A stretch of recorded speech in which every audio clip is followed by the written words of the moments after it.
please subscribe and don't forget to press the bell icon to get notified whenever we upload a new video. Hi, welcome to Overdrive. You're watching the show with me, Sohini Dutt. Now, a couple of months ago, Honda Cars promised to bring 6 new products in the Indian market in the next 3 years. Now, we do believe that they started to deliver on that promise, starting with this new generation Honda Amaze. Now, the bookings of this sedan have already started, and we've seen the car at the Auto Expo a couple of months ago. What remains to be seen is how this car holds its own in this very competitive sub-4 meter market space. Can you believe it? It's been over 10 years since India announced the sub-4 meter tax rebate, something that in a way destroyed the visual charm that we usually associate with classic 3-box sedans. 10 years. In that much time, most cars in this space have undergone a generation change. Well, generation changes also mean that there have been revolutions in design, evolutions in thought processes. Gone are the days when car makers would first design and perfect their bread and butter hatchback and then slap on a boot to create the compact sedan. Today, these compact sedans are a part of the design and development process right from day one. Or maybe in the case of cars like the Amaze, day zero, where the car is conceptualized as a compact sedan first and maybe it will spawn a hatchback. What does that mean for you and me? Well, it means that this car virtually may not have any restrictions or limitations that originated from the hatchback world. What that could also mean is, cliched as it may sound, this could be the most amazing compact sedan out there right now. Is it? Let's find out. With cars like the City, the Civic and the Accord, Honda has had a strong legacy of sedans in India. The Amaze 2 was an instant hit and has sold more than 2.5 lakh units in India so far. The new one not only aims to build on that success, but also wants to contribute to Honda's strategy of restoring its image in India as that of a premium brand. That endeavor begins with the classy metallic paint options garnished with subtle chrome embellishments. The boxy design of the Amaze does look quirky at first, but it has its pros too. The chiseled face has an uncanny resemblance to new-age American muscle cars. The split taillights could subtly remind you of the premium Volvo S90, and a little shark fin antenna on the roof, that is very BMW. The boxy proportions of the tailgate help liberate a class-leading 420 litres of boot space, while the chunky chrome moustache up front gives the car an air of robustness. The solid wing face design theme that is seen across various faces at Honda, ranging from the Civic to the NSX and the Africa Twin to the Fireblade, finds its way on the Amaze as well, giving it a nose-forward stance. The narrow headlights look sporty and get LED daytime running lights similar to those of the City. 2 subtle creases and upsized 15-inch rims over the outgoing model add substance to the otherwise slab sides of this compact sedan.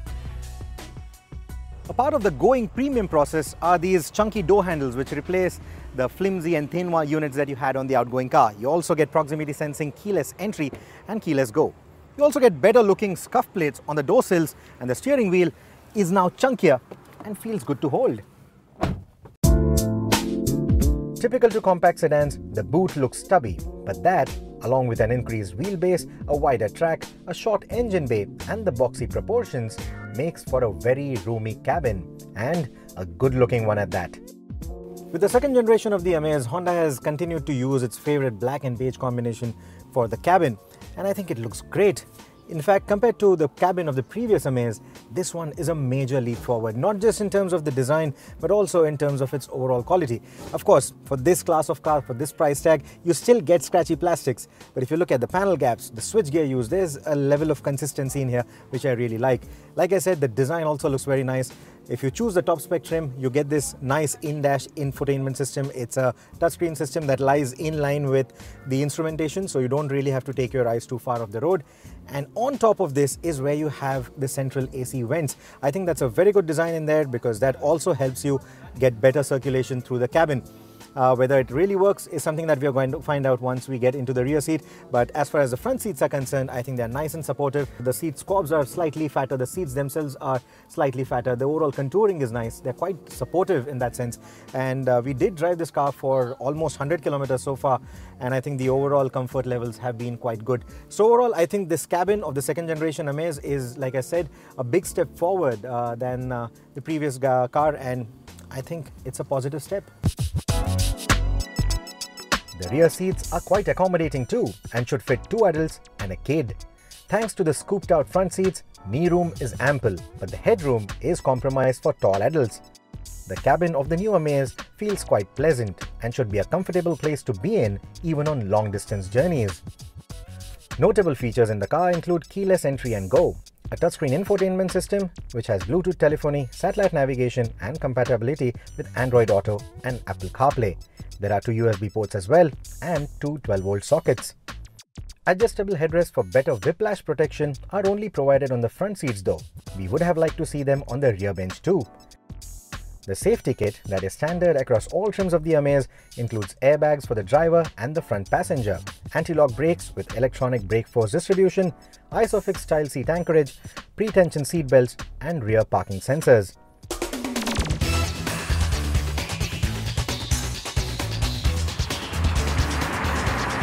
The second generation Amaze is built on an all-new platform that is lighter and yet has better structural rigidity.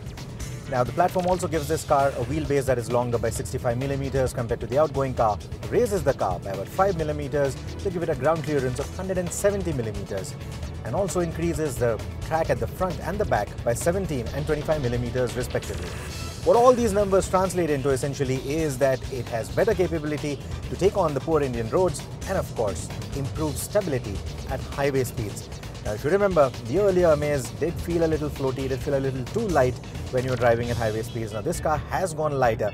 However, with the increased track and the increased wheelbase, the stability has improved. It still feels a little light at highway speeds. When you reach speeds beyond 140 km an hour, it does tend to feel a little unnerving. But then again, like the earlier Amaze, this one too, in its diesel avatar, is restricted to a top rack of 140 km an hour. While the wheel size has gone up to 15 inches on the top spec trim, it still gets 175 section tyres, Bridgestone Ecopias, which are great for fuel economy but a tad skittish around bends. The braking feel is progressive and dropping the anchor even at highway speeds isn't unnerving at all. The Amaze uses a revised suspension geometry now and the setup isn't as squishy as before. There is a hint of firmness to it, but it still manages to take on deep potholes with authority. Ride comfort at the back is quite good too. We did hear a more pronounced humming sound at the rear versus the front, but the overall sound insulation has been improved by a fair margin and it makes a world of a difference, especially on the diesel variant. As before, the new Amaze continues to be powered by a 1.2-litre iVTEC petrol engine or the 1.5-litre iVTEC diesel option. But it's the diesel automatic that creates the headlines. It's a continuously variable transmission, a CVT on a diesel engine. It's a rare breed and Honda has still managed to get a really smooth mix of the two technologies. The gearbox is wonderful. You don't get that rubber band effect. It's not very pronounced. It is inherent to CVTs but not very pronounced on this particular drivetrain. In fact, the gearbox has been tuned in a way that it doesn't have to rev too high or for too long to be able to select the next ratio. And on a diesel engine, lingering at high RPMs for too long will not be healthy for the drivetrain. That is also the reason why you will notice that there's a difference between the output of the engine with the CVT versus the manual. The 20% lower power and torque allows the CVT to maintain a more linear power delivery in various driving scenarios and in theory ensure healthier life of the drivetrain. Despite the power and torque deficit, the responsive nature of the CVT just makes it a wonderful driver. So whether you're driving in the city or out on the highway, the engine never really feels strained. Even pulling overtakes at highway speeds isn't a worry at all. The diesel CVT doesn't get a manual override, but gets an S mode that allows the engine to rev higher and stay there longer if needed for a relatively more spirited drive. There's also an L mode, which provides better low-end torque should you need it to scale inclines. The petrol CVT misses out on the L mode, but has paddle shifters if you want to force the CVT into using a lower preset ratio of the 7 presets available. The petrol CVT has a rubber band effect which is evidently more pronounced given the peaky nature of the iVTEC engine. It is a rev-happy motor nevertheless, and though not as punchy as the 200 Nm diesel, the petrol Amaze is quite fun to drive given its sub 950 kg curb weight. The diesel variants tip the scales at a little over a ton. The diesel manual is quite delightful too, thanks to the improved noise insulation of the cabin. The motor is refined as always and still has a top speed restriction of 140 km an hour. The clutch is light on both the petrol as well as the diesel manual, and the gearbox is slick, but the rubbery shifts aren't as fun as the click-click shifts you expect from Japanese cars. To sum this up, we need to revisit the question that we started this review with. Is this the most amazing compact sedan out there? Well, it just might be. Of course, a more detailed comparative review between this car and its rivals will reveal who the winner is. But the design is growing on me. I've fallen in love with the smoothness and the convenience of that diesel CVT. It also ticks all the right boxes for the safety features, and it's grown spacious and brings in a lot of new features as well. So I think at least on the face of it, it has a lot going for it. On our Auto Selector segment, where our Overdrive editor Shumi answers all of your queries. Hi Shumi, our first question this week comes in from Ashish Anand. He writes in saying that he owns a Harley Davidson 883 and wants to upgrade his motorcycle, which will be commutable in the city. Which motorcycle would you suggest, Shumi? Well, technically all motorcycles work in the city quite well, and that's part of what we do at Overdrive. We do actually ride all the motorcycles we test through the city, including the big ones. The 883 is not actually very bad at commuting at all, but I understand what the problem is, and the problem is heat. And to get away from the heat, there are only a few motorcycles that can really do it well. I would say go test ride the Triumph Street Twin and that family of motorcycles. Go and try out the Kawasaki 650s, the Z650 and the Ninja 650. These are roughly the 3 or 4 motorcycles in the country that really don't put the heat out onto the rider's leg a lot. All the other motorcycles will be hot. If that's the primary issue, there is really no escaping it. Apart from that, everything commutes.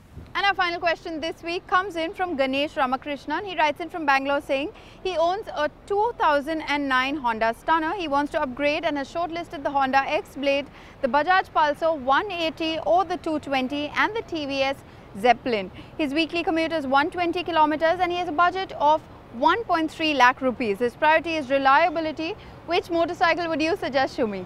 Ganesh, let's take the TVS Zeppelin off the table. It's not a production motorcycle. TVS might put it into production over the next 2 to 3 years. I don't think we should be waiting that long for a motorcycle of this class.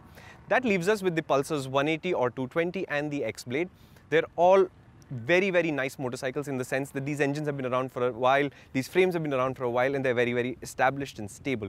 Now, we are expecting brand new Pulsars this year, so if a Pulsar is something that's tickling you, maybe you shouldn't respond to it because there will be a new one later this year. The X-Blade is very similar to the Unicorn, very sweet motorcycle, but you know, in your budget, what you might be able to get is the Yamaha FZ250. It's a slightly larger engine, slightly more powerful. You lose economy just a little bit, but it's a really, really nice motorcycle to ride. Works really well out on the highway and on the commute. I think go take a test ride and see if the FZ25 doesn't fit you. If it doesn't, I would say the X-Blade is a slightly more refined motorcycle than the current Pulsar, but the Pulsars, they will be new very, very shortly. Well, looks like we had a lot of two-wheeler questions this week, but remember, Shumi will be more than happy to answer four-wheeler questions as well. Just toss them to us at helpdesk@overdrive.co.in or Facebook, Twitter, or even on our YouTube channel. Now, a couple of weeks ago, Abhay drove Ford's latest crossover, the Freestyle. It has just launched in the Indian market, and he has all the information from the launch floor.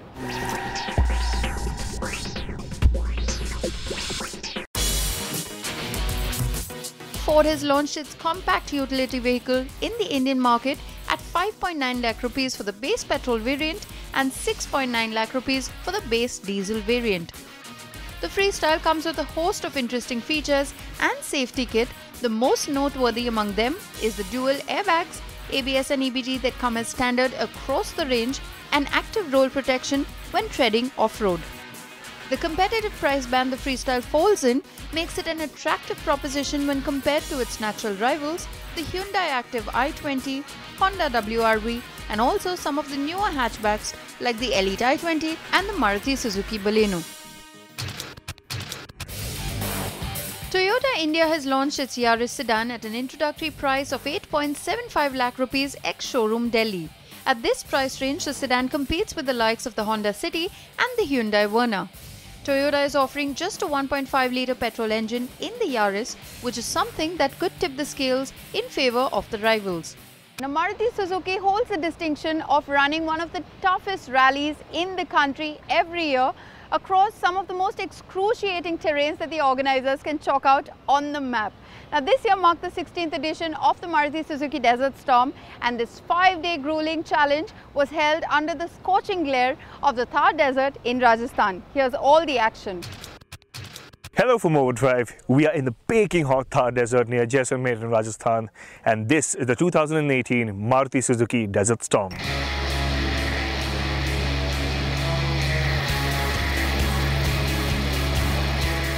The rally was flagged up from the Great India Place in Noida, where one could see cars and bikes of various shapes, sizes and cubic capacities line up.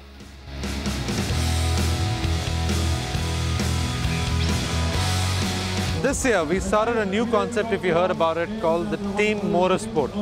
The Team Motorsport is all about the man, the machine and the performance in totality. So what you see is the silver, yellow and the blue. These are all colors that personify sport and performance. Yellow is the color of performance. So we put them together. Blue is our corporate color. So we put them together to form this new CI that you see on all 4 cars standing right here. This year, there was a 40% jump in the number of participants that were flagged off compared to the 2017 edition. That alone goes to show the growing popularity of one of India's toughest cross-country rallies. This only goes to show that people are imbibing the sport, they're liking the sport, they want to participate in it and grow it further.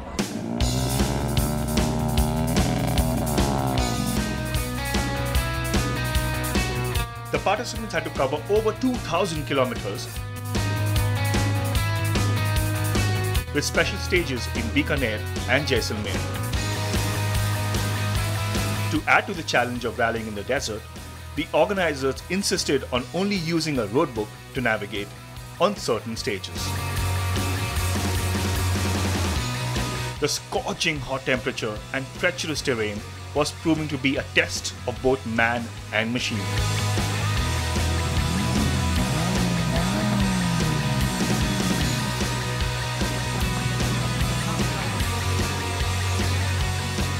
The first leg of the rally in Bikaner itself was proving to be quite challenging. Basically, one is first we try from the driver. If there's any part that is abused in terms of while driving, so then one set of people attend to that issue. And there are a lot of precautionary checks that we need to do, right from your suspension to engine, gearbox, and all these things. And there are maintenance aspects as well.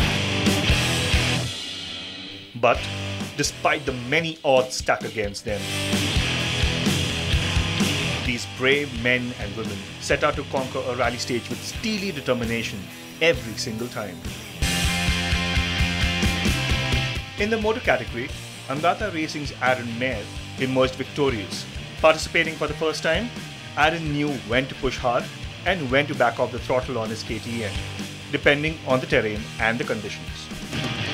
It was much longer, lots more different terrain, quite hard pack at the beginning, and then we got into the dunes a little bit. I was expecting it to be a little bit more sandy than it was, but it was still fun. It was a little bit wet as well this morning, obviously from the rain, so that was really nice with the traction. This year's winner in the extreme category, as well as the overall winner, Abhishek Mishra, too had a share of ups and downs before. When you're driving such a long stage, then you have to plan it accordingly, because end of the day, all these cars are normal saloon vehicles to be used on street, and we've converted them into rally vehicle, and then we are driving them on their limits. This year the plan was to finish first of all. From past 2 years we've not been able to finish. Then it was a long rally when I was, although it looks very simpler this year just because there are only 2 destinations, Bikaner and Jaisalmer. But if you look at the competitive kilometers, they've increased around about 200 competitive kilometers to this rally. The 2018 Maruti Suzuki Desert Storm provided a window into the life of a rally driver and rider. One where guts and willpower are brimming, and a streak of passion ignites the fire to outdo not only each other, but also themselves. Life in those moments going flat out during a rally stage is what gives meaning to their lives. This is our 16th edition of Desert Storm, and we are into this thing, various rallies for almost now 2 decades.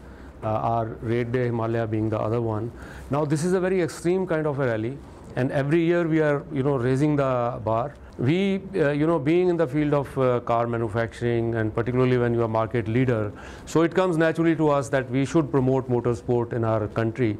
And I would like to say that we have been quite successful in doing so.